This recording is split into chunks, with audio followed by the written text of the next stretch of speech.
Si la evolución, tras millones de años, ha provisto al ser humano de herramientas tan esenciales como el lenguaje o la capacidad de abstracción, no debería extrañarnos que el hombre cuente también con lo necesario para tomar decisiones de forma rápida y eficaz. Sobre todo, en un mundo incierto como el que le ha tocado vivir.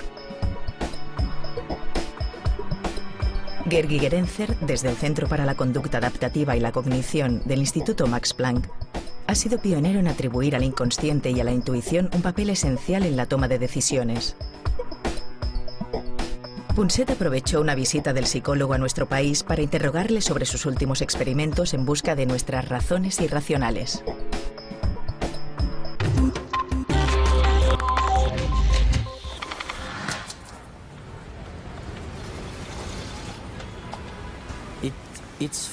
Es curioso, porque probablemente hace unos 10 años, si hubieras dicho que tomabas decisiones de una manera no racional, te insultaría la gente o te habría insultado. Vamos, que no se te consideraría serio. Y sin embargo, hoy en día, esto ha cambiado, literalmente ha cambiado. Sí, hasta cierto punto. Sí. La mayor parte de la psicología, solamente hay que leer un libro de texto sobre psicología social, sigue tratando de demostrar que las intuiciones fallan. Es el mensaje de Kahneman-Tversky. Ahí está el premio Nobel. En parte, Daniel Kahneman ganó el Nobel por demostrar que la intuición falla. De eso es de lo que trataban sus experimentos.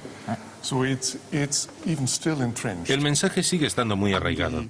Y la idea, bueno, creo que forma parte de los resultados novedosos que tenemos ahora. Demostrar que la intuición puede llegar a ser mejor que los modelos de elección racional, o la regresión múltiple, o los programas estadísticos más complejos. Esto no se sabía hace 10 años y es algo muy novedoso. O sea que si hace 10 años decidíamos hacer algo y no sabíamos muy bien por qué lo hacíamos, decíamos que ha sido una intuición. Oye, es una intuición cuando no sabíamos. Sí, sí, sí. Y ahora es la ciencia. Sí, analizamos la intuición. ¿Y cómo? Pues que las sorpresas son inmensas. Por ejemplo, hace 10 años no se sabía, pero resulta que tomamos mejores decisiones si tenemos en cuenta una buena razón que si tenemos en cuenta 10. Esto es nuevo totalmente, ¿eh? Sí, es nuevo. Hasta ahora, cuando la gente se basaba en uno o dos motivos solamente, esto se consideraba irracional. Se creía que era mejor esperar y sopesar todos los factores. Esto era lo esperable para tomar la mejor decisión. ¿Voy a pie o mejor cojo una bici? Pero ¿y si luego está todo ocupado y llego tarde? ¿Los llevo al parque? Quizás hace un poco de fresco y están medio resfriados. No sé si decirle a mi jefe que quiero cambiar de departamento. Nos pasamos el día decidiendo, desde las cosas más triviales como qué ropa ponernos, hasta otras más trascendentales como cambiar de trabajo, apuntar a los niños a un colegio o a otro, o incluso enamorarnos. Hasta hace una década, la psicología social consideraba que la toma de decisiones debía ser consciente y guiarse por las leyes de la lógica, que ante cualquier elección lo más acertado era elaborar listas y listas con los pros y los contras para tomar la mejor decisión. Ahora sabemos que las decisiones instintivas son eficaces, a veces mucho más que una elección racional. Compramos café sin comparar todas las marcas que hay en la tienda. Al chutar el balón, no hacemos 1000 operaciones matemáticas para determinar su trayectoria. Simplemente fijamos la mirada en la pelota y corremos hacia ella. Y optamos por una dirección concreta, aunque no sepamos el camino.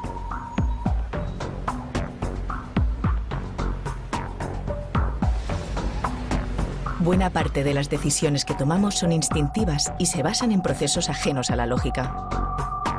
Son rápidas, casi viscerales. Aparecen en nuestra conciencia sin que sepamos de dónde vienen y nos conducen a la respuesta acertada. Son los atajos que desde hace miles de años utiliza nuestro cerebro para ser más eficaz. Y aunque se suele hablar mucho de la intuición femenina y poco de la masculina, lo cierto es que los hombres son tan intuitivos como las mujeres. Y el Instituto Max Planck, mi grupo de investigación, fue el primero que demostró que en muchas situaciones, si hay que predecir, por ejemplo, cuál de dos opciones tomar, en una situación de inferencia para predecir el futuro, entonces basarse en una buena razón puede ser mejor que llevar a cabo una regresión múltiple completa u otra operación estadística complicada. Gerd, oye, lo que estás diciendo... That's very important for our audience, ¿no? Es muy importante porque lo que está diciendo el profesor Gigerenzer es que realmente ignorar cierta información de la que uno dispone es bueno. Que a veces es mejor, en un mundo incierto, tener solo parte de la información.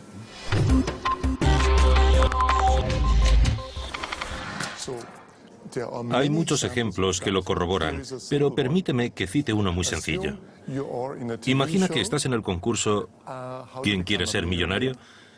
Y llega la pregunta del $1.000.000, que es la siguiente. ¿Qué ciudad tiene más habitantes? ¿Detroit o Milwaukee? ¿Qué crees? El tiempo corre.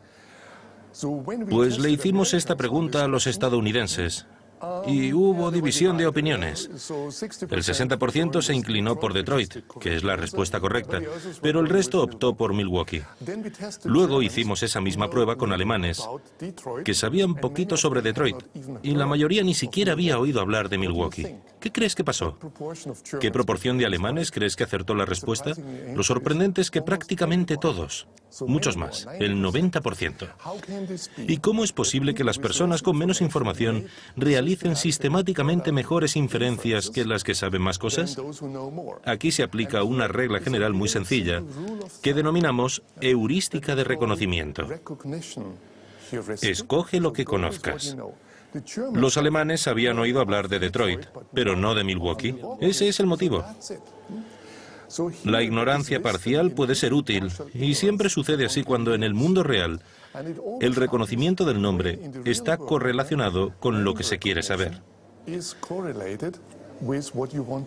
Esto es aplicable a los equipos de fútbol. Hemos hecho estudios en los que personas muy ignorantes han hecho predicciones sobre los resultados de campeonatos mundiales o campeonatos europeos. Y sistemáticamente sus predicciones son igual de buenas que las de los expertos, y a veces mejores, porque disponen de conocimiento parcial y, por tanto, pueden basarse en estas reglas sencillas. ¿Qué queremos decir con cognición heurística? Y también has mencionado al principio la regla general, en términos generales. ¿Qué quieres decir? Sí. Si lo tuviera que explicar realmente a mis telespectadores, ¿qué es eso de heurística de la cognición? Bien. Nuestros descubrimientos apuntan a que la intuición se basa en principios sencillos que ignoran la información y que seleccionan una o dos buenas razones. Esto es lo que se llama regla general o heurística. Una heurística ignora información, y esto es lo que acelera la toma de decisión en la situación adecuada. Fantástico, ¿no? Y basarse solamente en una buena razón es un principio heurístico, pero tiene que ser una buena razón. Y en nuestra vida cotidiana lo que dices es que a menudo nos regimos más por reglas generales que por lo que llamábamos razón. Si cada día tuviéramos que plantearnos todo lo que hacemos, seguramente no daríamos ni una. Llegaríamos tarde a todas partes, no acabaríamos nuestro trabajo y todo sería un caos. Ay, esta mañana tengo la reunión. ¿Podría ponerme este traje? Mejor quizás el otro. Pero tanto mi jefe como los clientes son jóvenes. Entonces, mejor este otro. Mejor me pongo este. Ya llego tarde. Me iré en coche. Aunque hasta ahora la verdad es que estará todo colapsado y quizás no encuentre aparcamiento. Y entonces tendré que dar vueltas y vueltas. ¿Y una bici? No. Que llegaré todo sudado a la reunión.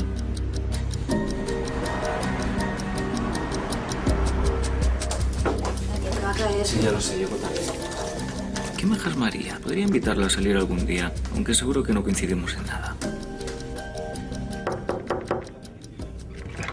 Ponía un tercio del valor del coche. ¿A ti te parece son horas de llegar? Valorar los puntos a favor y en contra de cada elección requiere que invirtamos una gran cantidad de tiempo y de recursos y resulta poco eficaz. ¡Fuera!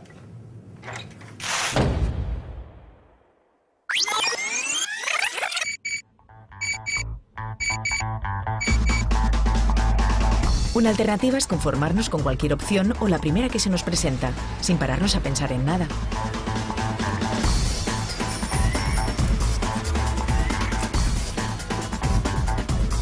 Qué maja es María. ¿Y esta otra? ¿Pero qué guapa viene hoy? ¿Esta otra? Oye, ¿qué pasa ahí en la oficina? ¿Qué haces vestido así? ¿Te has mirado al espejo? Aunque, en vista del éxito, tampoco parece funcionar. Y es que el proceso para decidir correctamente no consiste en disponer de una gran cantidad de información, sino en escoger aquello que necesitamos. Esta mañana tengo reunión. Me voy a poner el traje beige con esta corbata. Saber qué es lo mejor en cada momento y en el tiempo adecuado es una garantía para un desenlace feliz.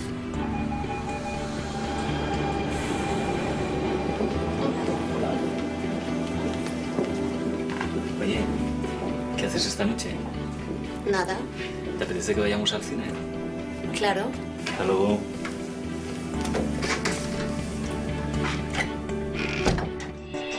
Pero entonces, ¿cómo decidimos? El proceso de elección tiene que ver con una serie de reglas generales que nuestro cerebro ha ido aprendiendo a lo largo de miles de años. Esas reglas forman parte de una especie de libro de instrucciones, al que recurrimos ante cada situación y en el que hallamos respuestas rápidas y precisas. Lo único que debemos hacer es escoger la regla adecuada para cada momento. Ese proceso es indispensable para tomar muchas decisiones importantes. Nos enseña a confiar, a imitar y a experimentar emociones como el amor, sin las cuales la supervivencia sería casi imposible. Por ejemplo, los sentimientos de amor parental liberan a los padres de tener que decidir cada día si han de invertir energía y tiempo en sus hijos o en cualquier otra cosa. No se plantean si vale la pena aguantar noches en blanco o los berrinches y rabietas de los niños. Si lo hicieran, podría ser peligroso para nuestra supervivencia. Algunas especies animales, como las serpientes, tienen menos paciencia, y las crías deben huir tras salir del huevo para que sus madres no las devoren. Por suerte, en las personas la memoria pronto garantiza que olvidemos esas incomodidades. Nuestro cerebro evolucionado impide que les demos muchas vueltas.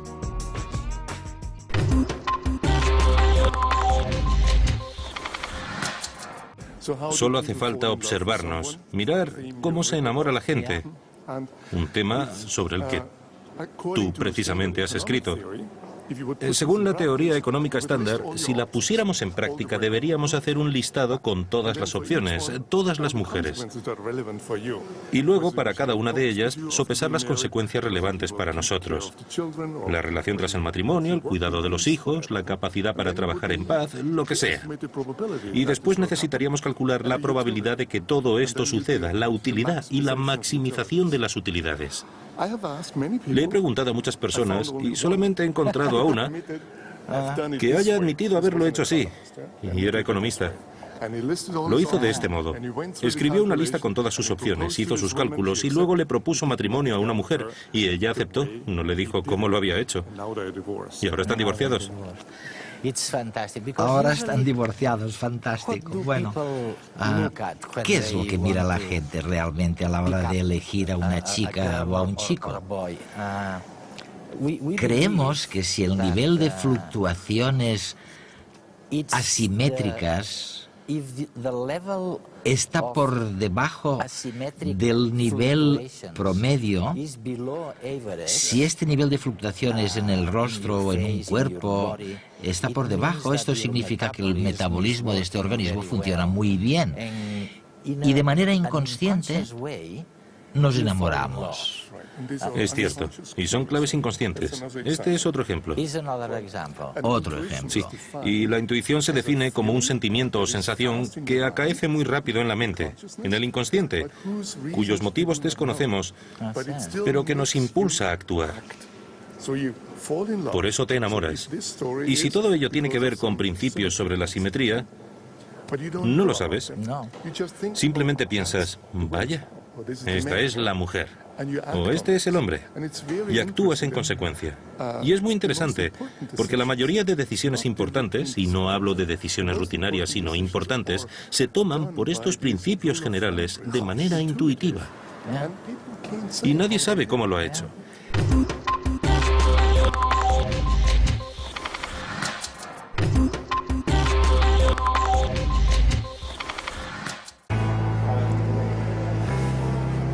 pues no sé. ¿A ti cuál te apetece ver? Pues no sé. La 1. La 1 me parece bien. ¿Sí? O la de las 6. Es que el resto no me suenan. Cuantas más opciones para elegir, más posibilidades de conflicto. Hombre, es que esa de allí con este título tiene pinta de ser bastante un bodrio, ¿no? No sé, la que tú digas, a mí me da igual, ¿eh? A simple vista, parece lógico pensar que cuantas más alternativas, mejor, porque hay más posibilidades de encontrar algo que nos guste. Pero la mente humana no funciona así. Más opciones no siempre es mejor, porque tenemos una capacidad limitada para asimilar información. Y con más, nos saturamos. De hecho, los niños aprenden así. Los padres utilizan frases muy simples que los niños entienden y decodifican. Emplean instintivamente palabras sencillas que los bebés reconocen y son capaces de recordar y, más tarde, repetir. ¿Agua? Hola. Si en lugar de contarles un cuento antes de irse a dormir, les leyeran El Quijote, los críos se colapsarían. Y seguramente tardarían mucho más tiempo en comenzar a hablar. Comunicarse con los bebés de forma sencilla permite que vayan recordando palabras, luego estructuras, hasta que son capaces de construir frases. Algo parecido sucede cuando tomamos decisiones. Para ser eficaces nos basamos en una sola buena razón. Y esa buena razón puede ser escoge lo que conozcas. Y esta, la de la 5, me han dicho que tiene muy buenas críticas, y además está en el Festival de Cannes. Reconocer sirve para decantarnos por una opción. Nos fiamos de lo que conocemos y, en cambio, evitamos lo desconocido. De hecho, esa capacidad de reconocimiento funciona como una especie de pegamento social. La mayor parte de la interacción social es el resultado de reacciones instintivas, basadas en la capacidad de reconocimiento.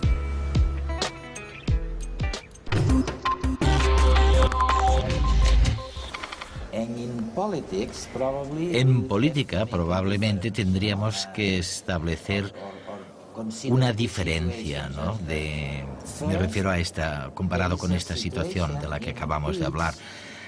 Habría que considerar dos situaciones. En primer lugar, hay una situación en la que probablemente el nombre, la marca, el nombre del partido es primordial. ¿Primordial para qué?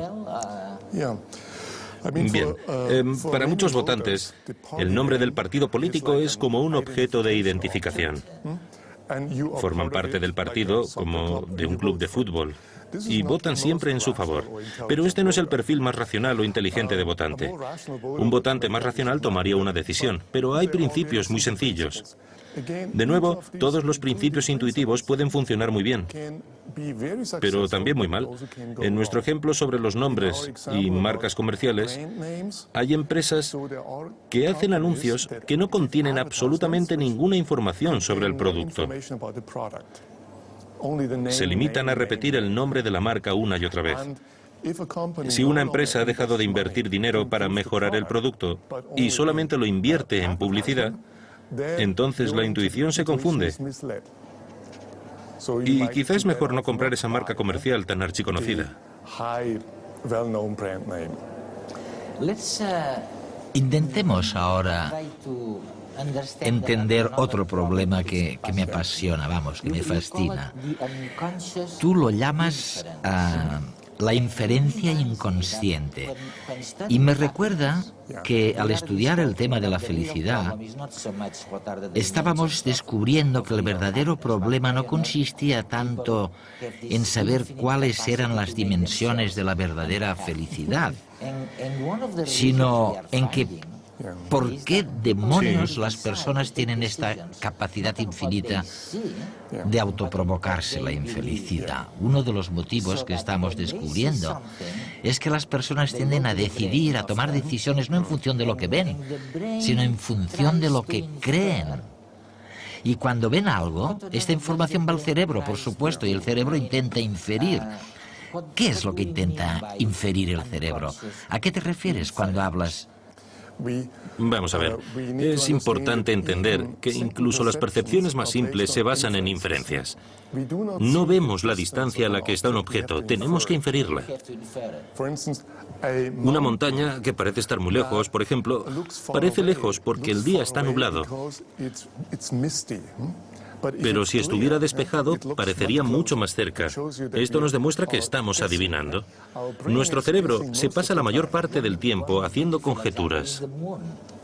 Un ejemplo muy bonito es el de la Luna. Sí, y la ilusión óptica de la Luna. Eso es. Unas veces parece más grande que otras. Y cuando las personas realizan inferencias sobre su propia felicidad, puede depender de otras cosas más allá de lo que tienen, de las personas o las posesiones. Hay quienes poseen un velero fabuloso y enorme, pero se sienten completamente desgraciados porque hay otra persona que tiene un barco todavía mayor. Si te comparas siempre con los demás, entonces eres por definición un infeliz.